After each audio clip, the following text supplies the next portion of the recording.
Hey, RetconRaider here, and welcome back to the Alpha for Warhammer 40k Rogue Trader. One last time by popular demand. As today we check out the Magnae Exsellsior, the coronation ceremony. I mean, we've come this far, we might as well. Why stop just short of the finish line? That's it. It is actually pretty lengthy, so I am going to be aggressively trimming out a lot of the side content, the lore objects, the random side conversations. But we still have some pretty chunky major conversations to work through, so let's jump into it. I figure we've got about an hour of chatter ahead of us, but it is some pretty interesting stuff. Let's get into it. The servant in fine clothes offers you a deep bow.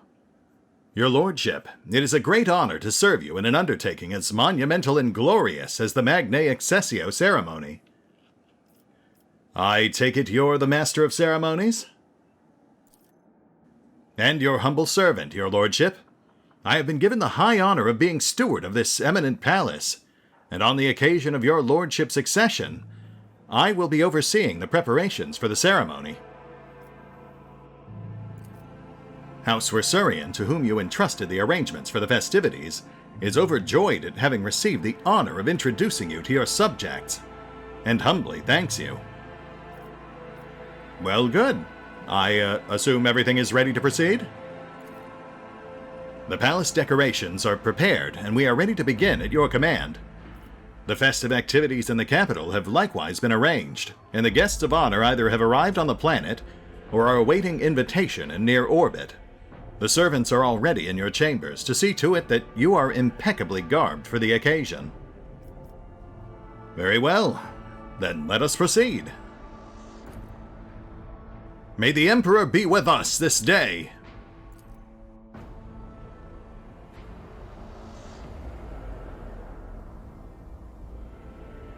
Rejoice, von Valancius's subjects, in honor of his ascension. The new rogue trader generously shows you his favor.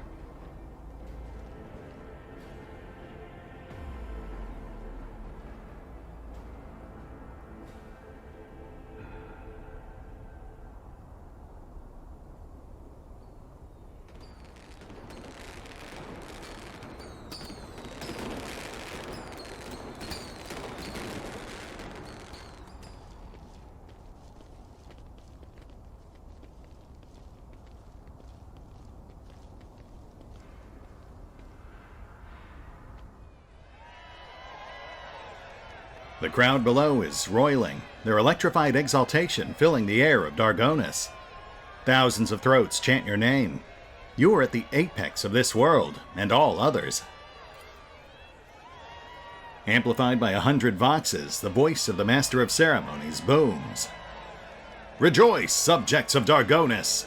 You have been granted the felicity of witnessing your master! A great honor bestowed upon us by the rogue trader, Retcon von Valancius.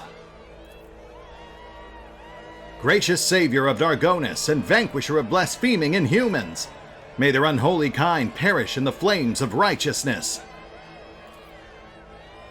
Excruciator of heretics, who eradicated the corruption of archenemy worshippers and cleansed Janus. Gracious protector of footfall, patron of trade. A hush falls over the crowd, who gaze upon you in adoration. Many of them bear terrible scars from the recent battle of Dargonis. Like children, they await the word of their almighty father.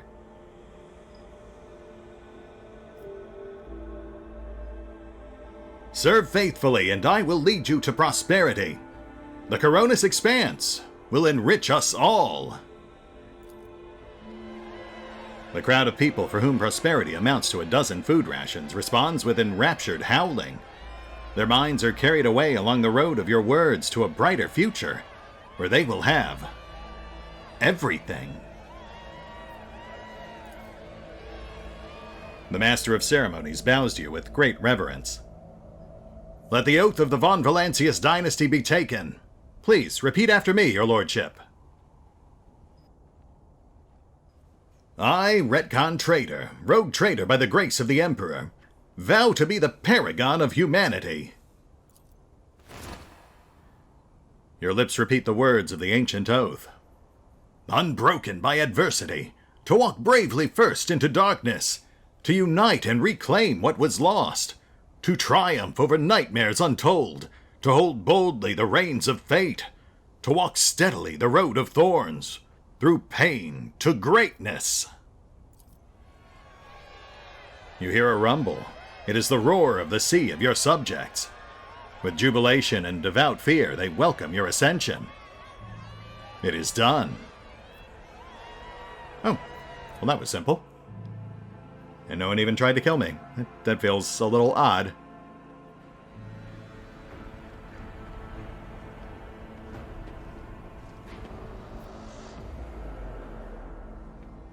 Governor Urban Drivestem stands surrounded by highborn guests like a planet orbited by many moons. All of his charm is directed at a man in resplendent power armor, adorned with the sigil of the Inquisition. But as soon as you approach, Drivestem is the first to give you an elegant bow, getting ahead of the rest in the expression of loyalty. This is a great day, your lordship. Yes, I suppose it is. I welcome you all to my palace, honored guests. You are buffeted by a salvo of congratulations and compliments. Among the aristocrats surrounding the opulently dressed Drivestem, you notice a couple of young nobles in Sourback and Goprok colors. It would seem that the major noble families of Dargonis have decided to introduce their younger members to high society. The tall man in gray power armor, adorned with a column with a skull, is undoubtedly a high-ranking inquisitor. He keeps to the periphery of the conversation, seldom deigning to comment. Next to him is his entourage, a rangy warrior in black armor and a tech priest dressed in red, whose face is hidden behind a brass mask.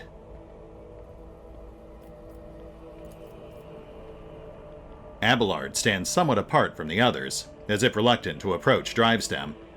Next to him is a young woman, and you notice a family resemblance between them.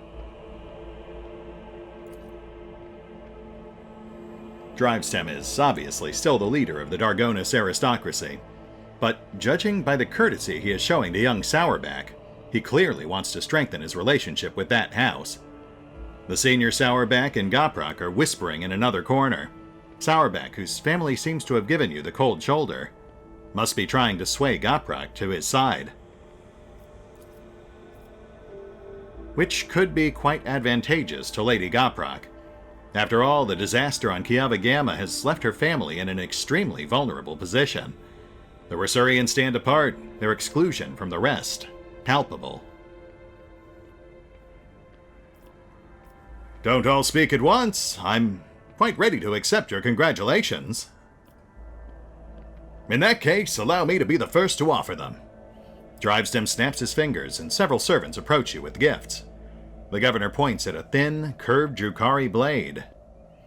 My soldiers took this splendid trophy from the body of one of the Xenos commanders. The weapon is too beautiful and forbidden for anyone but your lordship. Oh, well, thank you. You shouldn't have.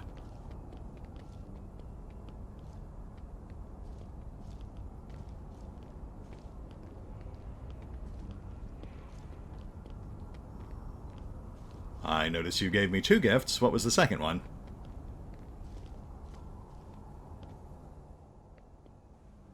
Young Sourback squeezes through to be the next, pushing Goprok aside with confidence.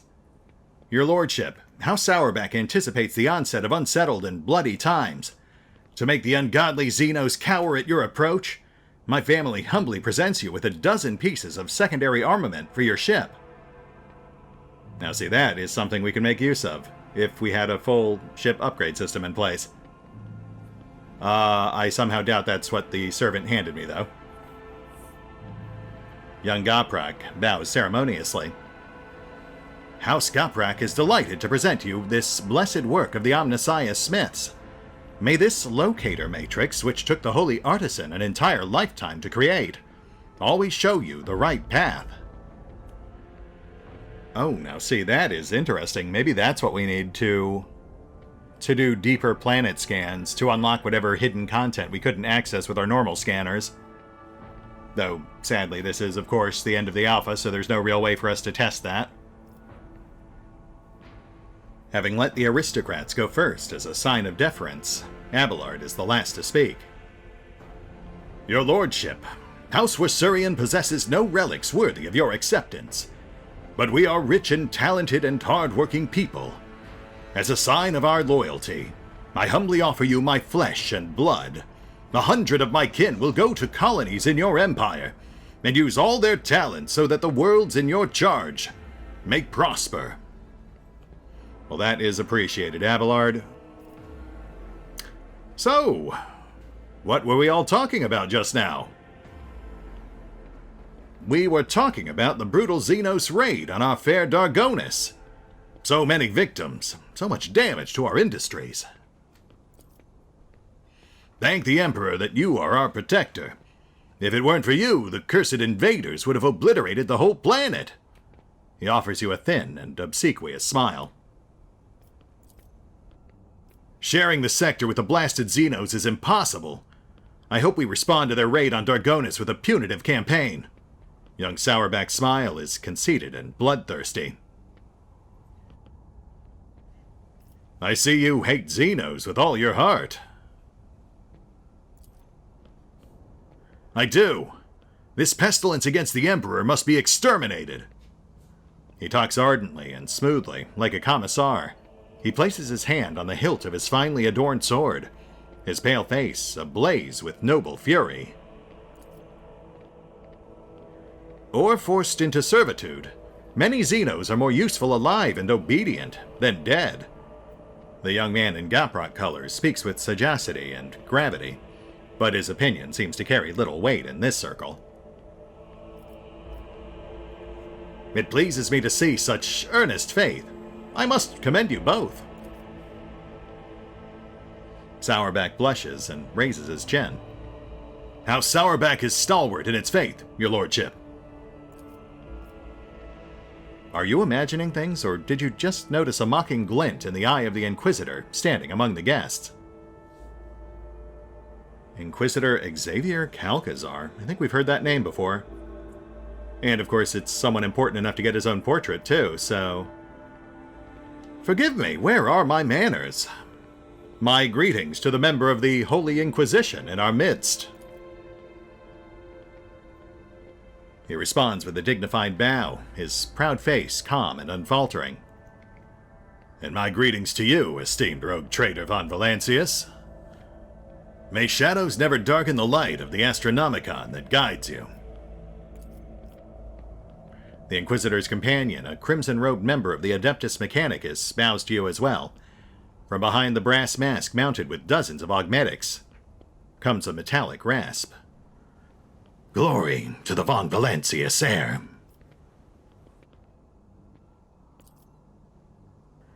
The Lord Inquisitor's relaxed expression radiates an odd sense of menace. He is akin to a predator on the prowl, content to hide in the brush of fake smiles and elegant conversation. Until now. Among the many augmentations, what stands out is the horribly melted, deformed cogitator connected to the tech priest's head. How it is working is baffling. What is twice as baffling is that the tech priest hasn't replaced it yet. What unpredictable influence can this ruined implant have on his mind? I must say, this is an unexpected honor. I wasn't informed that you would be present, Lord Inquisitor. I, however, have been told all about you. The Inquisitor's face is impenetrable, but behind this mask you detect a hint of mockery. Yes, be that as it may, we still have yet to be introduced. An oversight, to be sure. My name is Xavier Calcazar, and I have the honor of serving as a member of the illustrious Ordo Xenos, the head of the Coronis Expanse Conclave, and the Lord Inquisitor of this region. It is my unending task to ensure this sector's readiness to meet external threats and resist internal corruption. Well, it's a pleasure to meet you. And who is this member of the Honorable Brotherhood of the Adeptus Mechanicus beside you? This is Brass Whisper, which, naturally, is not his real name. The esteemed Magos is a member of my retinue. There are times when I am forced by my duty to the Emperor to deal with xenotechnology, and Brass Whisper ensures my safety in such moments. Oh, interesting. You know what? That might be why he has that ruined or damaged cogitator. That might act as like a filter to perhaps allow him to process information about forbidden xenotech without it making its way into like his more permanent long-term storage devices or something. Works that have been desecrated by Xenos are dangerous. They warrant... His whispering cuts off, replaced by heavy, ragged breathing. It seems that the tech priest's quiet voice is not an extravagant quirk, but rather a consequence of some injury. After catching his breath, Brass Whisper continues. Warrant due caution. Sage advice, yes, of course. I do hope that you gentlemen enjoy the party. This evening will certainly be illuminating.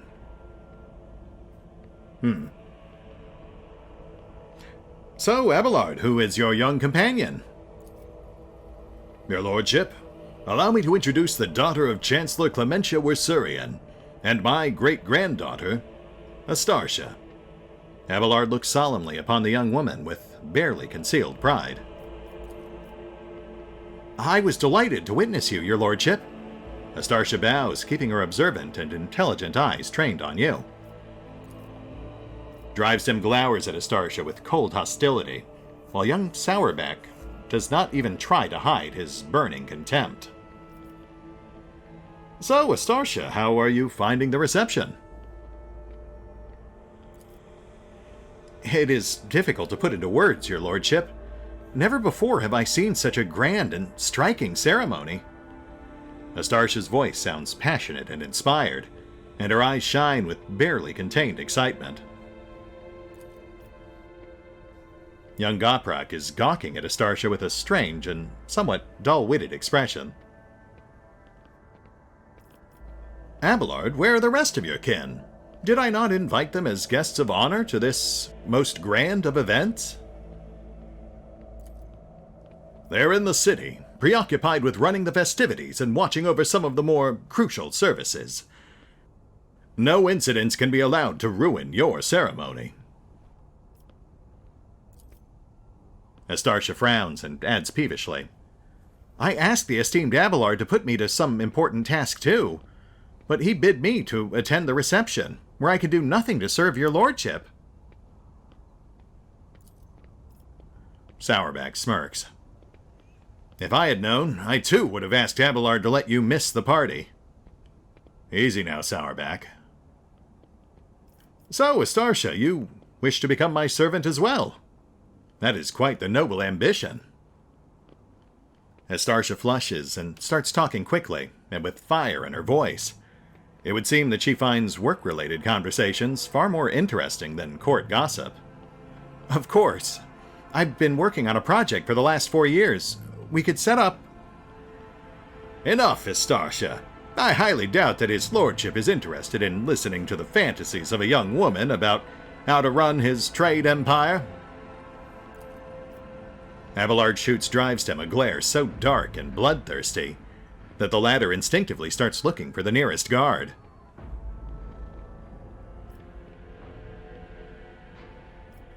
Hold your tongue, Urbend. I decide who may speak and who may not. Please, continue, Astartia. Drivestem's words have clearly shaken Astartia's confidence. Her speech becomes confused and unconvincing.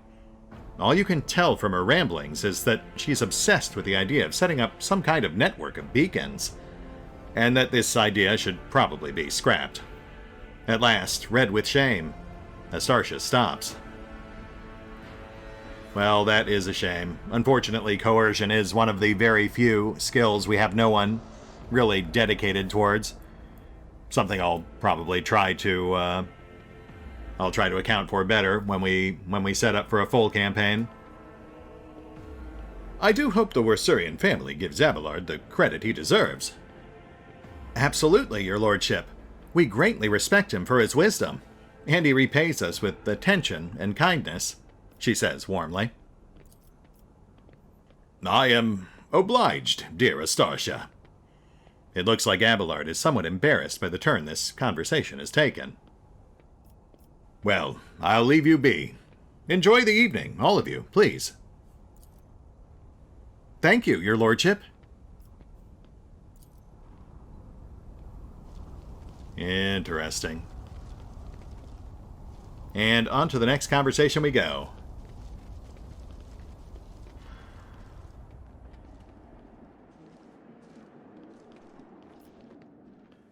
A group of aristocrats stands apart from the governor's circle. Their whispering carries a tinge of displeasure. The clear leader of this gathering is a gaunt, bilious-faced man dressed in sourback colors. This must be Machari himself, head of the house. He offers you a ceremonious bow. My congratulations, your lordship. May the Omnissiah grant you understanding. The woman with whom he is conversing, the one dressed in a robe with gear-shaped adornments, is Toriana Goprak. It is difficult to read her face due to it being covered in numerous augmentations. Toriana Goprak looks rather anxious. Macharius Sourback, dressed surprisingly plainly and austerely for an aristocrat of such a high rank, is frowning suspiciously. He came to the reception with a companion, a woman of dazzling beauty wearing a gilded augment necklace around her throat. His wife, probably. Heinrichs, who joined the group unnoticed, mostly keeps silent, listening intently to their every word.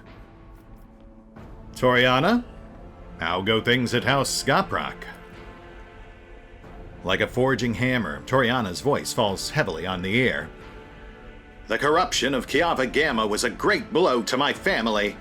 The contemptible Cubist Delphine betrayed our trust, desecrated the Forge cathedrals, and took my esteemed cousin's life. On behalf of my family, I humbly beg you to forgive our negligence. I am ready to accept any punishment. Unfortunately, her augmented face expresses a limited range of emotions, and her synthesized voice conceals lies too easily. Of course. Why don't you tell me more of your family, Toriana? We Gopraks originate from the Calixis sector, from the cluster of planets known as the Lathe Worlds. We worked faithfully for the good of our masters there, the Adeptus Mechanicus, and through our service we gained a spark of the Omnissiah's knowledge. Then fate tied us through the bonds of fealty to the venerable von Valancius dynasty, and we found ourselves in the Coronis expanse. Generation after generation, we fulfilled our duty faultlessly, until Kiava Gamma destroyed and disgraced our name. That is an unfortunate blemish, but I give my word that Kiava Gamma will be rebuilt in all its splendor. Toriana raises her mechanical eyes to the ceiling.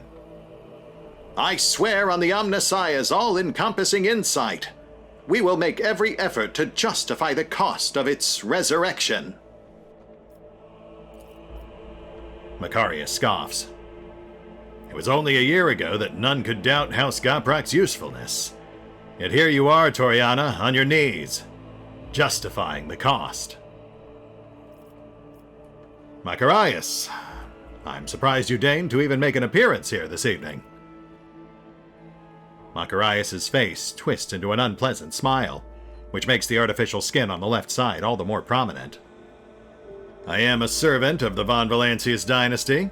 Had I not come, I would be committing an act of unacceptable insolence and damage my family's honor. Macharius' wife offers you a charming smile, as if apologizing for her husband's vitriolic tone. Her large, dark eyes are brimming with curiosity. Oh, why so sour, Sourback? What has you so glum? Macharius says with caution. I am your dynasty's loyal servant, but You have asked, and I will answer. Too long has the Coronis Expanse lived under the rule of rogue traders. The privileges granted to them make people think that commoners, too, can dismiss the prohibitions of the Imperium. For the good of the sector, rogue traders must become paragons of the law, not exceptions to it. But do many warrant holders exhibit lawful conduct? No, they do not. Even you, your lordship, are the subject of the strangest of rumors. And you have just recently inherited your trade empire. Conrad Voigtveer's people, for instance, claim that you had a hand in the esteemed Theodora's demise, and accuse you of many other sins. It doesn't matter whether or not their claims are true, the people hear them, believe them, and think they may follow your example. Ooh, Macarius, careful. Were I a less merciful sort, your head would be rolling right now. But why spoil the party with bloodshed? Macarius, my friend, you speak of the sector's future with such confidence. Could it be that you want this power for yourself? That you simply envy the rogue traders? Judging by the chuckles among the other nobles, your words have found their mark. Macarius blushes in humiliation. Not in the slightest, your lordship. I am content with my role as servant. Yes, clearly. Toriana looks away tactfully, so as not to see her associate being disgraced. Now, please, I would know more of House Sourback. Macarius puffs out his chest and says proudly, The Sourback line was one of the first noble houses to arrive in the Coronis Expanse. For millennia, we've served the Golden Throne and kept the faith. Sourback warriors have bled in 100 wars, and at different times have ruled a great many colonies of the Von Valancius dynasty. Yes, and that is greatly appreciated. Now, if you don't mind, I simply must ask, who is this radiant beauty?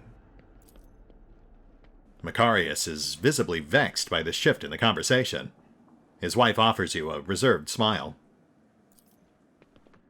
It is an honor to be in your company, your lordship. Stuff and nonsense. The honor is all mine. Macarius is lucky to have such a beautiful wife. Perhaps more so than you are to have him. You flatter me, your lordship. But I cannot say that it is not to my liking. Regina gives you a charming smile. Meanwhile, Toriana and Macarius are watching the conversation unfold, not quite believing their eyes and ears. I must say, Regina, your countenance is familiar somehow. Could it be a resemblance to the beauteous Saint Meletta? I wouldn't dream of claiming to bear any resemblance to a great saint. That would be a sin. Regina's voice is friendly and calm, but she keeps glancing at her husband. You know, Macarius, there are some who would kill for a woman so beauteous. As Macarius pales, Regina smiles at him, then glances at you with interest.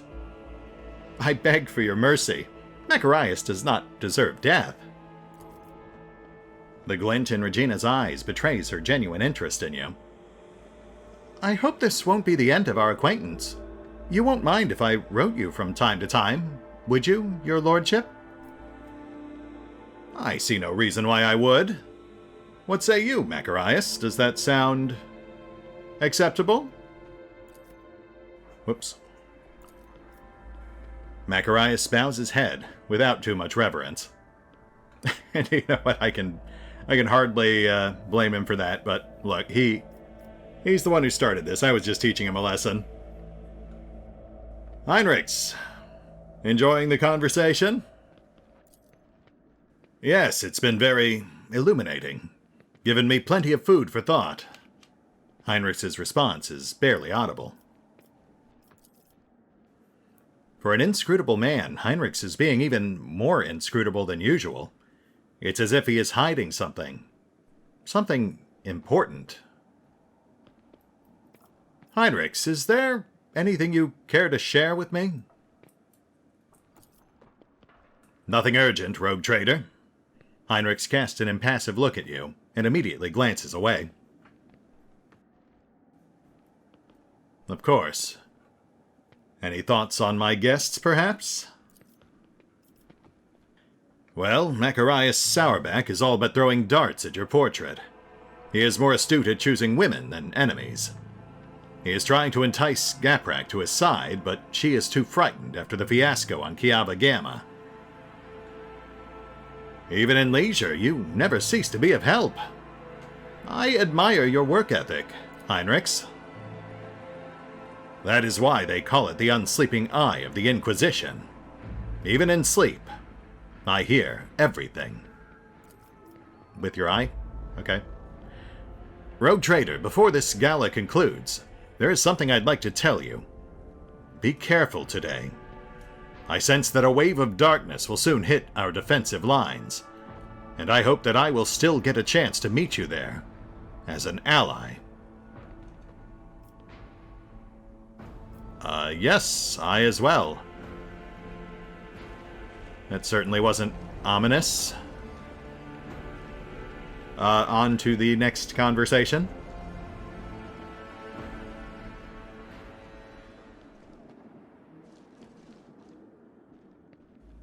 Rogue Trader, there you are! Welcome to the circle where each member is as powerful, ambitious, greedy, and vain as the last. That is to say, the Noble Rogue Traders! Incendia Corda is watching him with barely suppressed contempt. Yes, you have found yourself suitable company, Caligos. At the very least, now you can enjoy idle diversions, boast about your power, and indulge in sinful pastimes with one who is your equal, rather than a member of the lower classes. Caligos Winterscale is a broad-shouldered, athletic-looking man. He frequently flashes a bright smile no less dazzling than the blade of the power axe he carries. Every part of him, from the toes of his magnificent boots to the tips of his hair, radiates strength and the desire to live and win. His smile is crooked, as if ready to turn into a hostile snarl at any moment. Next to him is an unmoving hulk of a man clad in armor. His low forehead and gloomy face bear signs of degradation, and his bloodshot eyes are expressionless, like a pair of glass buttons. Incendia Corda radiates cosmic cold. Her skin is unnaturally white, and a nervous tick is constantly tugging at the left side of her noble visage. Garbed in full dress uniform adorned with purity seals, she is the embodiment of a true imperial aristocrat. Haunting her side is a gaunt shadow of a priest, in plain black robes. Hieronymus Doloroso, whom you met on Footfall, gives you a respectful nod. Doloroso, that's an unexpected sight. Though I guess he did name drop Incendia way back when we first met him. I bid you welcome to Dargonis, friends. Friends, eh? Would you look at that? Incendia, now you have a whole friend. Winterscale gives you a carefree wink, but his posture exudes a challenge. Corda says haughtily, I will think twice before calling an individual of questionable purity my friend. Ouch. Okay. Caligos, thank you for your visit. I wasn't sure you'd make it. Caligos gives you a cheerful and predatory smile. As a sign of your gratitude, you could return something of mine that has found its way into your pockets. Footfall Station. Sound familiar? All I asked you to do was to help that crafty slug Vladame deal with the threat of famine, not claim my property for yourself.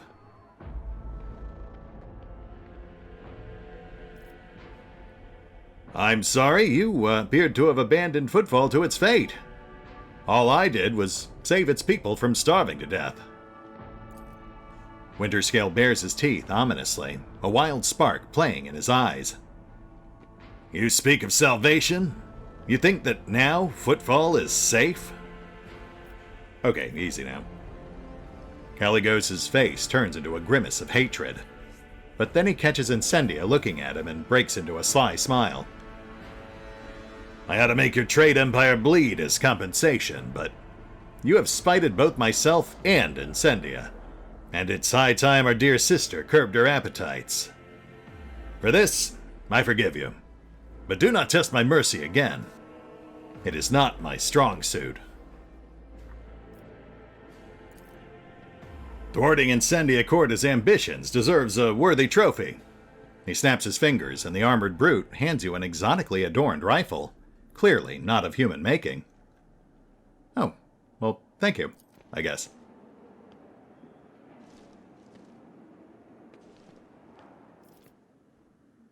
It's a trophy from a good hunt. You and I should hunt together sometime, so you can show yourself in action, new blood. Caligos exuberantly punches you in the shoulder. Eldari scout rifle. Interesting. I don't think we have one of those. Well, thank you, my friend. I imagine this gift comes with a story. Oh, yes. I claimed it in the Rifts of Hecaton, where we had a clash with Xenos. They were really trying to get my throat, and by the heathen stars, they almost succeeded. Caligos is speaking with such joy, it's as though he is recounting the best day of his life. Only 1 in 10 made it out of Hecaton, and now it's only me and Wharton here. We returned without any loot and virtually without a ship. All I got from that trip was a hold full of dead Xenos and this deadly beauty, which their leader used to put 2 holes in my hide. An impressive victory. But do you truly believe a creation of the ungodly Xenos to be a good gift, Caligos? You would call into question the privileges bestowed upon me by the Emperor? You can try. Let the St. Drusus mission put forth their champion, and I will slay him in a trial by combat. Threaten the esteemed Hieronymus one more time, Caligos, and the war that you love to prattle on about will commence. I swear it. 1 drop of holy blood spilt by you will send the remains of your realm up in flames, better than any tanker of Promethium. Incendia and Caligos exchange looks of fury. The latter, snarling like a wolf, is clearly ready to start said war, here and now. Hieronymus's dry voice hits your ears like the crack of a whip. Quell your pride, both of you. I do not wish to fight you, Caligos, but I fear not your threats. Death does not frighten me, for it is inevitable. It is as true as the senselessness and pointlessness of a war between us. My goodness, well, this is certainly awkward. So, tell me, Winterscale, how fares your trade empire? Caligos waves you off. Trade empire? More like the bleeding scraps of one. The warp storm tore it to shreds, but my servants will piece it back together. And if they don't, I'll chop off their heads and find myself more capable helpers.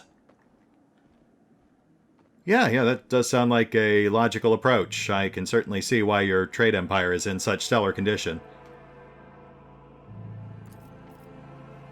Caligos Winterscale is acting like a true rogue trader. Capricious, unaware of the value of money, and never a cloud on his countenance. Tell me, who is this remarkable warrior lurking in your shadow? Ah, this is Wharton the Grey, my arch-militant. A fierce warrior, and as loyal to me as an obedient beast to its master. I bought him in a miserable colony back when he was a runt on his last legs. And now he's practically a part of my dynasty. Wharton the Grey, whose skin really is dotted with gray spots, looks at Caligos with purest devotion. Indeed, he is akin to an animal, one that is bloodthirsty and mindless. Winterscale remarks, taking an obvious jab. I've heard that you, rogue trader, are decent in a fight. What do you think? Could you gut Wharton if it came down to it? Or would he be the one gutting you?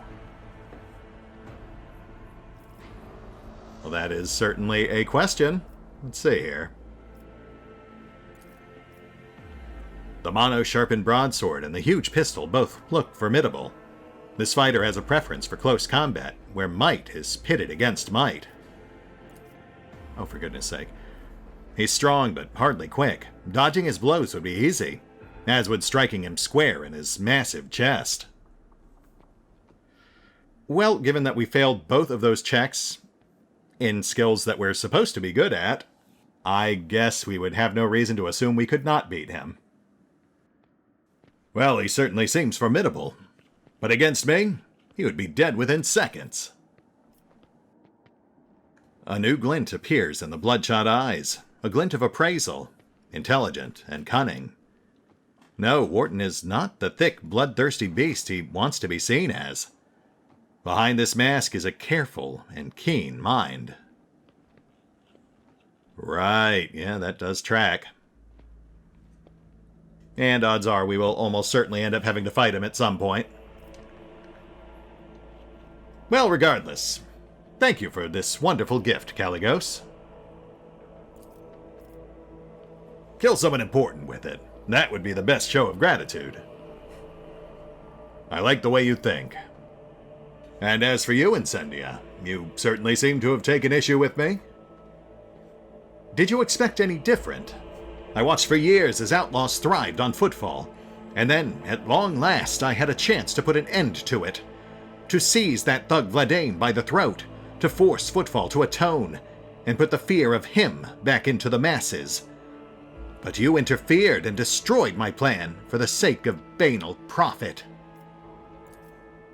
Theodora taught you only too well, it seems. She too was far less concerned with her duty to the Coronis than her own personal interests. But you can be sure that I will not cease cleansing the furibundus system of the pirate scourge. And if your trade prospects are damaged in the process, you will have only yourself to blame. The priest holds up his hands in a placating gesture. None are without sin, noble Incendia. What point is there in targeting someone for their sins when true purity can never be found? Yeah, I haven't really missed talking to you, but thanks, I guess. My apologies, Incendia. As I recall, you were threatening to starve Footfall, whereas I brought them salvation. Tell me again, which of us serves the Emperor, and which their own ambitions? Incendia rolls her eyes. Please, I will believe it no sooner than hearing word that half the population of that den of heresy has been sent into the Void's embrace. I have faith that the blessed rogue trader is perceptive enough to see the appalling nature of the residents of that depraved place. I mean, considering that I decorated the deck plates with the guts of at least 3 or 4 dozen people while I was there, yeah, I'd say there are some limits to what I'm willing to tolerate. Hieronymus, I must say, I was certainly not expecting to see you here. The esteemed Hieronymus is my confessor. I am greatly obliged to him for agreeing to accompany me on this journey. Hieronymus bows respectfully. May the Emperor's light guide your way across the abyss of human sins. Yes, of course, what he said. So, Incendia, you certainly seem the faithful sort. Incendia's smile, racked by a tic, looks sinister. Faith is everything to me. In his name, I have eradicated corruption on 100 worlds, and will do so on 1,000 more. By his will, I hunt down pirates and desolate their vile nests. Let the Corda name make any firebrand tremble, for sooner or later, I will cast them into the void. The funny thing is, people still call me the foul-tempered tyrant in all this. Caligos' amiable smile somehow resembles the bared teeth of a predator. So, I take it you are not overly fond of my cousin, Theodora? Incendia lowers her eyes and says without animosity, She was of the same breed as Asp. She stops short, then continues in a lowered voice. Conceited, insolent, unaware of the Emperor's stern gaze set upon her, I do not doubt her wisdom and courage. But Theodora did not have a shred of humility or fear of his wrath. Asp. That must be Aspis. Aspis Corda. You remember the name. From what you recall, she was a rogue trader too. And a renowned one at that. Well, I, for one, liked Theodora. The stories they told of her travels to nameless stars. And yes, there was no fear in her. Winterscale sighs pensively, and his lively expression grows a little grayer.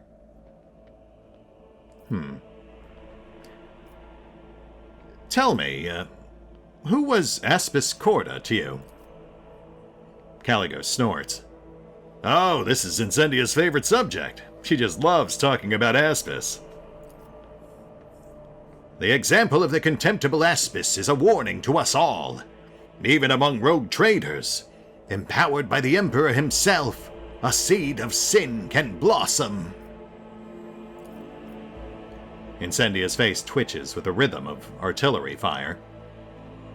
That reprobate is my forebear and my curse. Aspis Corda was a cruel, covetous, blaspheming monster. She fraternized with Xenos. She despised the faith. She robbed and slaughtered. She was drawn to dark secrets. One day she boarded her ship and vanished into the depths of the Coronis expanse. She was declared missing, but I know. The bloody day will come when we see Aspis Corda's battle flagship once more. Right. I'm guessing that's a hint at a potential endgame threat. I'm sure she fell to chaos and will return as one of the lieutenants of the word-bearer we briefly encountered earlier. Well, this has certainly been most informative. I appreciate your visit, Incendia. It will not be a long one, I assure you. Well, that is a shame. Is the celebration not to your liking? I like it. Caligos looks around the hall curiously. One can instantly tell that we've been invited by a rogue trader, not some administratum bootlegger.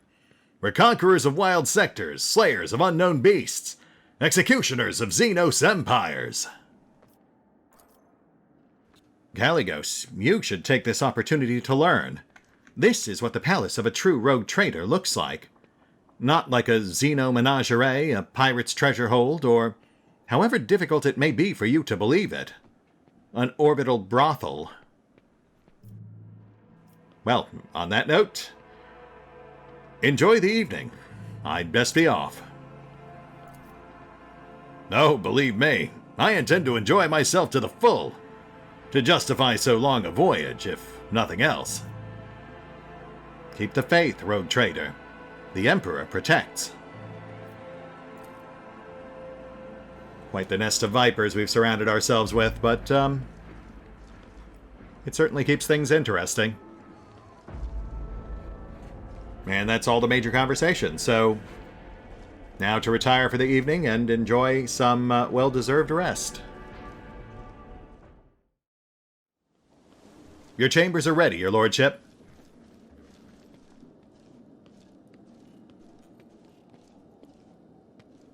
Quiet. Time to sleep. We need to talk. In private. The same man you saw among your guests, the one dressed in the garb of a member of the Inquisition, is waiting for you in your chambers, with the look of someone who is supposed to be there. He casts a cold, assessing gaze over you from top to bottom. No one save Theodora has ever allowed themselves the liberty of looking at you in such a way. We have matters to discuss, Retcon von Valentius. Do we now? I must say that is quite presumptuous of you. Remind me, who exactly do you think you are? Lord Inquisitor Xavier Calcazar, head of the Coronis Conclave. I am authorized by the grace of the Emperor to watch over the Coronis expanse, root out heresies, and preempt the Xenos threat. His high-bred face and glorious graying mane would better befit an aristocrat than a servant of the fearsome Inquisition. You've heard the name Xavier Calcazar, of course. but you know nothing about the accomplishments and victories of this man who is the de facto warden of the Coronis. Archives and chronicles grow surprisingly quiet the moment the Lord Inquisitor becomes involved. Noticing your hesitation, Kalkazar chuckles faintly. No need to search your memory. My war is waged on clandestine fronts, and any battle reports are always thoroughly filtered. Trust me, you need not know the manner of things I have to face and the measures I sometimes have to take. Such knowledge is dangerous to the mind. Will my man live? Probably. He shrugs. Unless he suffered from hidden ailments, he will soon come to without any major damage to his health. Either way, oblivion is a far safer option for him than the dangerous privilege of being a witness to this conversation. Heinrichs, I had dared think that we might almost be friends. Is this how friends treat one another? Breaking into each other's chambers with weapons at the ready? We used other means of travel to pay you this visit. Heinrich's eyes bore into you, his expression impenetrable. I assure you, rogue trader, that all your locks are in order. That's not really a response to what I said, but I must say, if something looks like an assassination and smells like an assassination, perhaps I ought to start treating it like one? The Inquisitor winces in displeasure. Your childish behavior is both inappropriate and dangerous.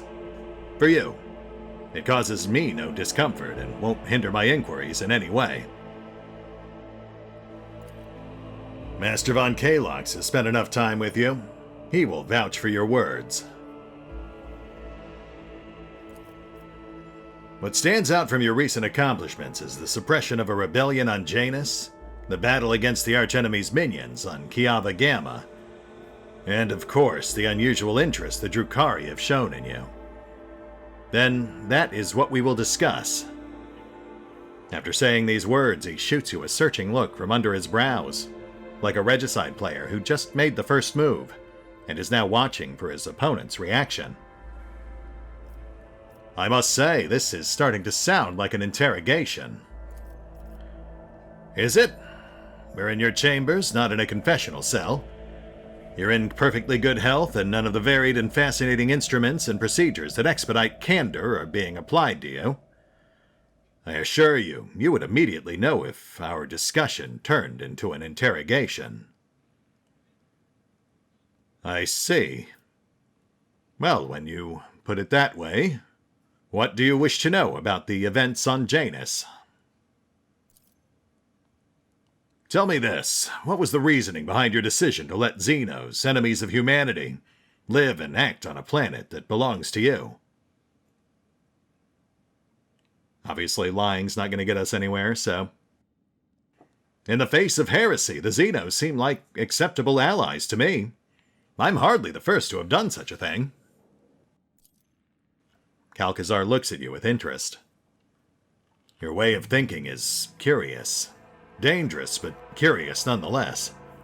I would suggest exercising utmost caution should you wish to continue on this path. Now it's my turn to ask a question. How did you come to be so well informed? Are you surprised? You thought the Inquisition was unaware of the circumstances of your deeds? How often do you find yourself thinking that there are things we shouldn't know about your life? It is my job to know everything, and I do it very well. Keep that in mind, rogue trader. Wait. These responses don't make... Oh, okay. We seem to have some crossed wires here. It's acting like we spared Vistenza when we very much did not. But, fair enough. This is just an alpha.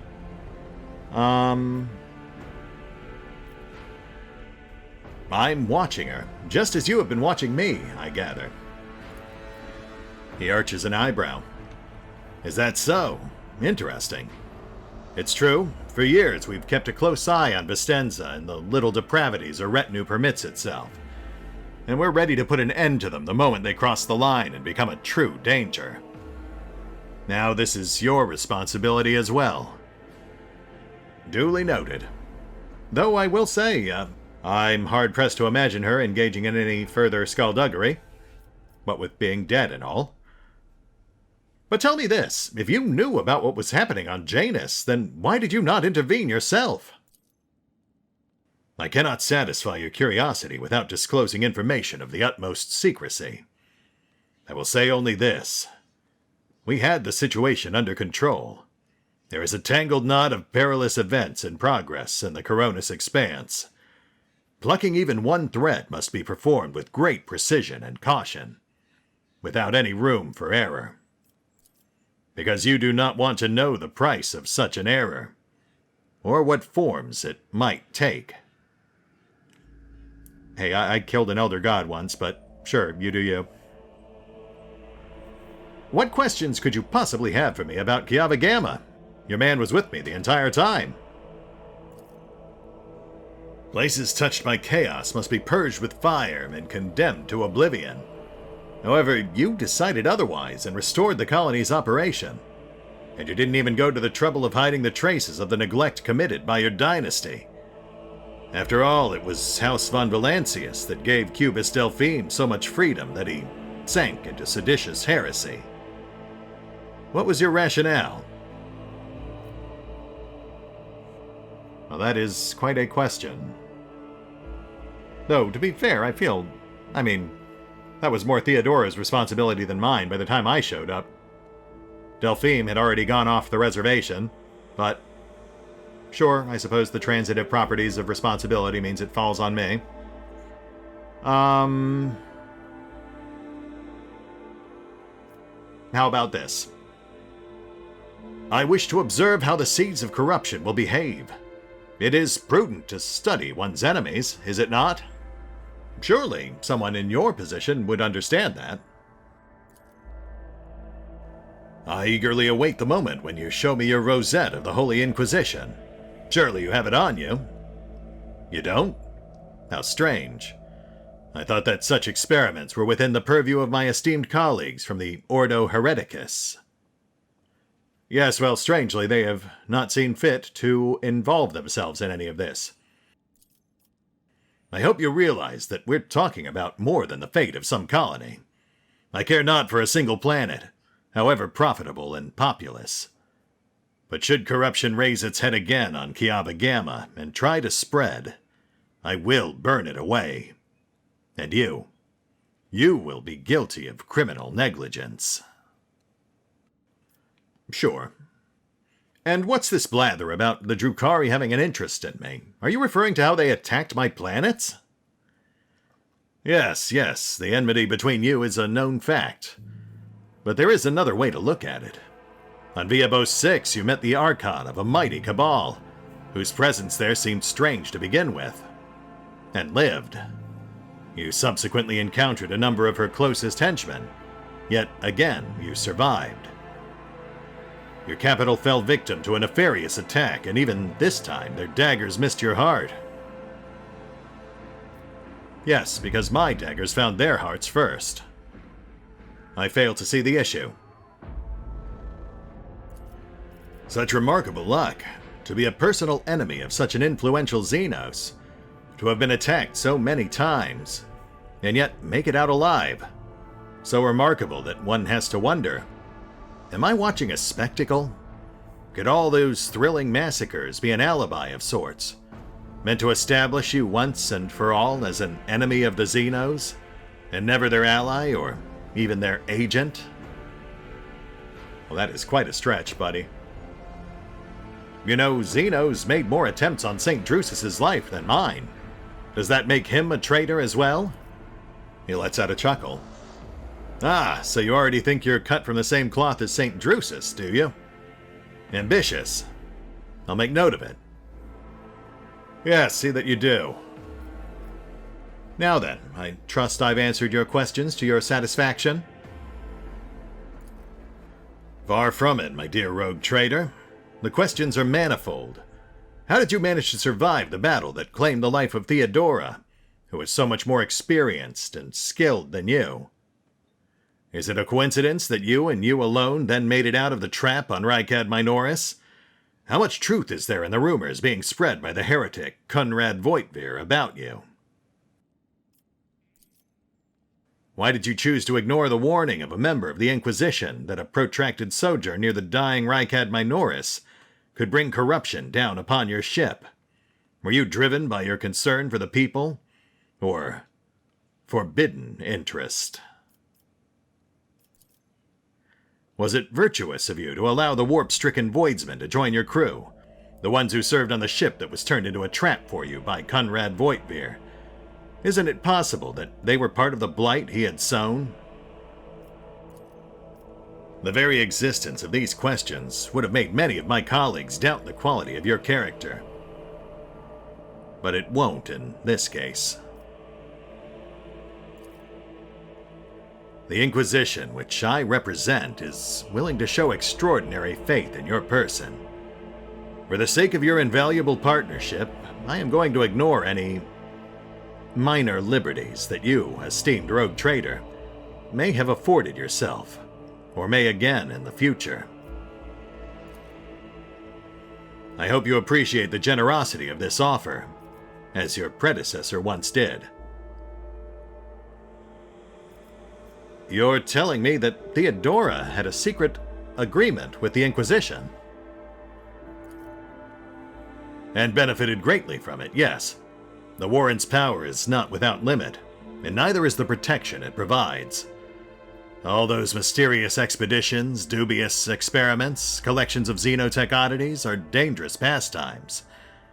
It takes more than the Emperor's permission to pursue them without consequences. One must also make sure I am not displeased by it. The Lord Inquisitor's smile looks somewhat predatory. Let me demonstrate how it works. In your retinue there is a psyker who has yet to receive Terra's sanction, which, as we both know, is a grave threat and a blasphemy to the laws of the Imperium. I am aware of this secret, but I'm not displeased in the slightest. And so, she lives on. Your handy psyker, Adira Tlass. Interesting. Why take such a personal interest in me? You haven't been in a position of power for long, so one can forgive you for not noticing the troubling changes. The cult of the Final Dawn is spreading in the Coronis Expanse. Not the first or the last heresy that has afflicted this sector, but one that is surprisingly resilient. Mysterious convoys are sliding by, bound for systems in the heathen stars. Just your humdrum pirate trade, wouldn't you say? Then why are the pirates themselves clueless? The Xenos, who've caused trouble in the sector before, have expanded their activities in the last few decades, and there is a logic and method to their previously chaotic raids. Even 2 packs of Space Wolves, blessed Space Marines summoned in my name, did not cool their interest in the Coronis. And there's our in for the Space Wolves, because we do know there is a Space Wolf companion, who, sadly it now seems apparent, we will not actually meet until Act 3. A mighty explorator fleet, which has studied the Expanse for hundreds of years, has suddenly stopped responding to communication, and sunk into a dispute over a tech heresy that was considered dead a couple of centuries ago. Ascorda has clamped down on insurgents, yet its acts of brutality breed troublemakers just as quickly as they're executed. And this bloody carousel has consumed the attention of the esteemed Incendia. Kelligos Winterscale has abruptly lost all interest in his domain, and his only apparent concern now is hunting ever more dangerous xenobeasts.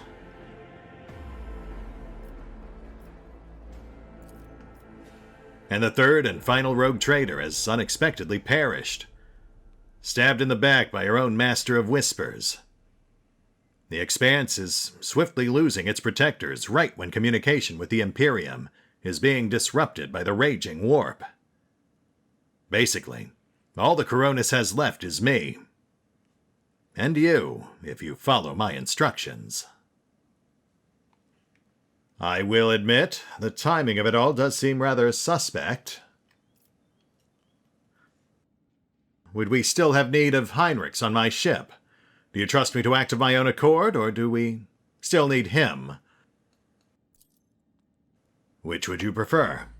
And you, Heinrichs, do you wish to continue working at the Honorable Rogue Trader's side? I will comply with any order, Lord Inquisitor. If you command me to remain in the company of the scion of the Von Valancius dynasty, I won't be distressed. What's your opinion of Heinrichs, Lord Inquisitor? Would you consider him a valuable asset? Without a doubt, Master Van Kalox has earned my complete trust by repeatedly demonstrating courage, loyalty, and cunning. His mathematical mind, not given to sentiment, can be of great use in an emergency.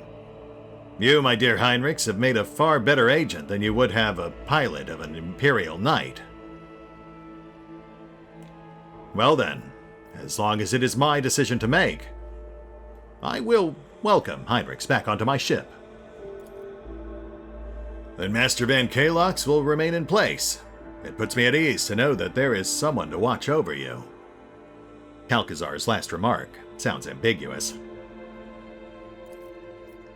Heinrichs offers an official bow. I consider it an honor to accompany you, Rogue Trader. Yes, as well you should. Now then, what are the exact terms of this deal you are proposing? I make no deals. An emperor forbid that I give you orders.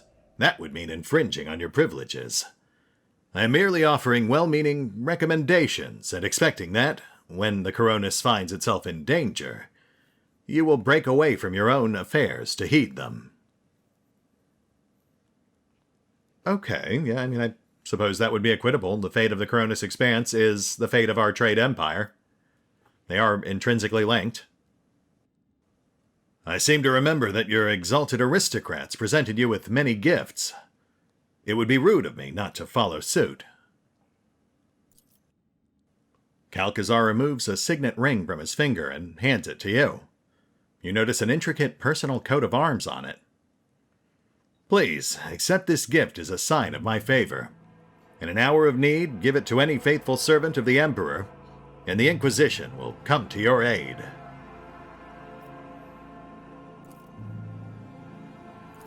The symbol on the signet is red as the blood of the righteous. The color indicates how close the bearer is to the Lord Inquisitor.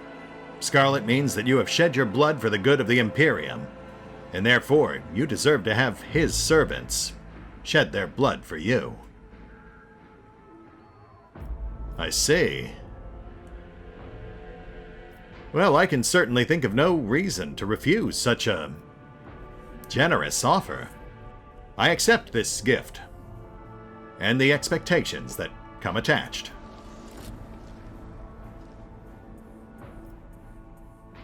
Then we have reached a consensus, and I am pleased to see it. Here is where we part. It is time for me to return to my watch, for you to sleep. He glances at the Master of Ceremonies, who is beginning to stir, and for your servant to wake up. Until next we meet, Rogue Trader. The Lord Inquisitor vanishes in a flash of teleportation. Someone was adept enough to calculate his coordinates with incredible precision and retrieve him straight from your chambers. In the ensuing silence, you hear the Master of Ceremonies grumbling incoherently in his restless dreams. Well, you will obviously want to discuss what just happened, Rogue Trader. For the first time during the entire exchange, emotion creeps into Heinrichs' face. He looks like someone who is expecting an unpleasant conversation. But not now, I presume. Right now, it would be better for you to rest and think on the Lord Inquisitor's words in private. I bid you good night, Rogue Trader. Congratulations! You have successfully completed the portion of the game available at the alpha testing stage. Nope. And it's kicking us out? Nope. Just resetting us to what I imagine is now the static standby. Yep. Heinrichs is gone. Master of Ceremonies is gone. Journal seems to be mostly clear. Well, still flooded with rumors, but not a lot we can do with these at the moment, as far as I'm aware. Not to mention, some of these were actually already resolved, but just didn't clear afterwards. Oh, I guess we can do this. Huzzah! More profit factor we don't really need. Plus, of course, we picked up these assorted goodies. Oh, shoot. Okay, so that was not actually a ship scanner upgrade. That is a wearable accessory. That's disappointing. Oh, but that does remind me. We actually, we also picked up this somewhere. Our very own Servo Skull, the Requimator.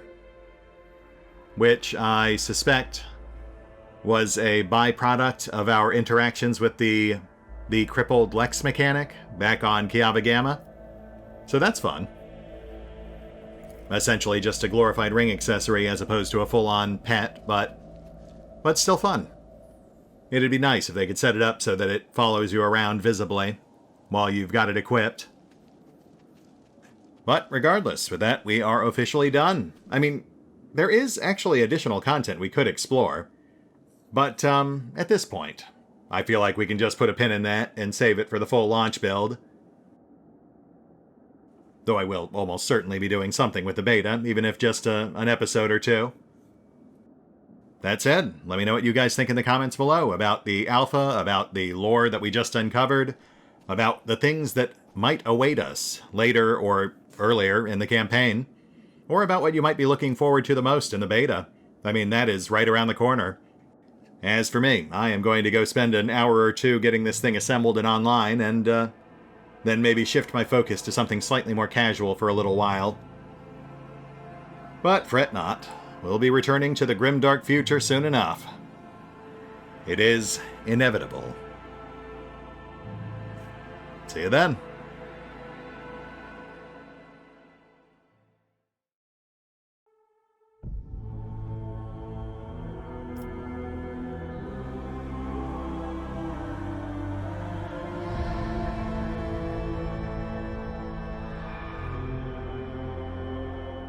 Oh, and special thanks to the Raiders, the fine folks who help make these videos possible.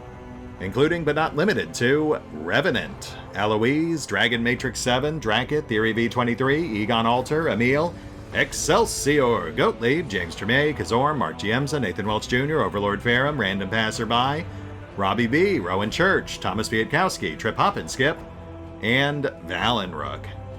Thanks for your support, guys. That said, if you'd also like to help support the channel, then feel free to push the buttons that do the things. Trust me, it does make a difference. Or you could even check out the PayPal, the Patreon, the Nexus GG, or the YouTube memberships. Links are in the description.